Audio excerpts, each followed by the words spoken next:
It is a situation no one could have imagined. Churches are closed on Easter Sunday.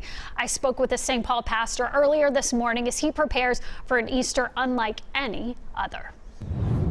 Reverend Patterson, happy Easter to you.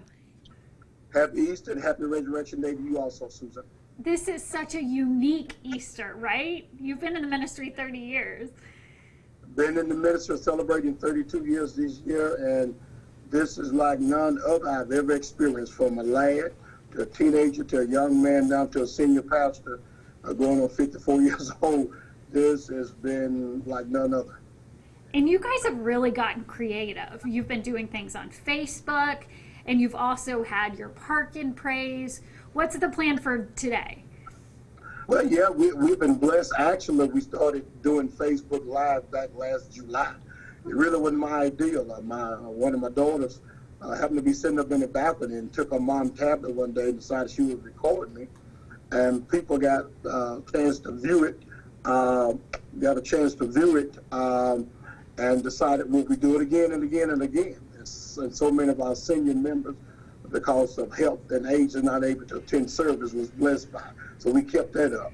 And then since we've been dealing with this crisis of the coronas, God has given me visions and different ideas.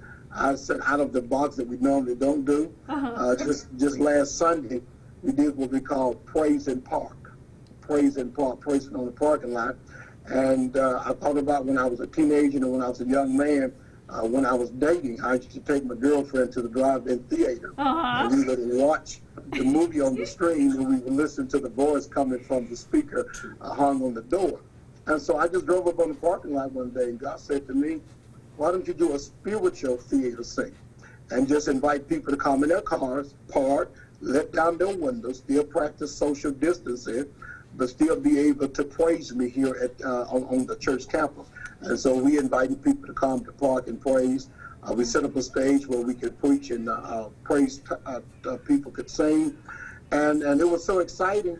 And I said, even when I got to the close of my sermon, people literally got out of their cars and stood by the doors and lifted their hands and just gave God praise on the parking lot. So it was wonderful. Well, I know that was a success. And what good would you say is coming in this really hard moment? Susan, I've always felt like one of my truest calling was evangelism, and that's really reaching the lost. And oftentimes I think we as a church have not done a real good job of getting outside of the building and reaching the lost. And then what the devil has meant for evil, God has meant for good, because through social media, through Facebook, this has become a new avenue for ministry. I teach Bible study every Wednesday night at 7 o'clock. I teach my Sunday school class every Saturday night at 7 o'clock, and of course, Sunday morning worship at 10. And a lot of people who don't traditionally come to the building for church, for Sunday school, for Bible study, for worship service, they are now tuning in to our live services on Wednesday, our live services on Saturday, and I mean by hundreds, and even on Sunday, sometimes thousands are tuning in to our worship service. So people that perhaps we will never have a chance to reach, have a chance to have to witness to. Now God has opened up those doors, and people have been texting. They have been sending me messages that when we through this crisis, could we continue to do the live services? Well, thank you so much for your service, and happy Easter to you. Happy Easter to you guys, and we're certainly grateful that you guys are allowing yourselves to be on the front line, but also helping to spread the good news of Jesus Christ and to let our community hear some positive messages.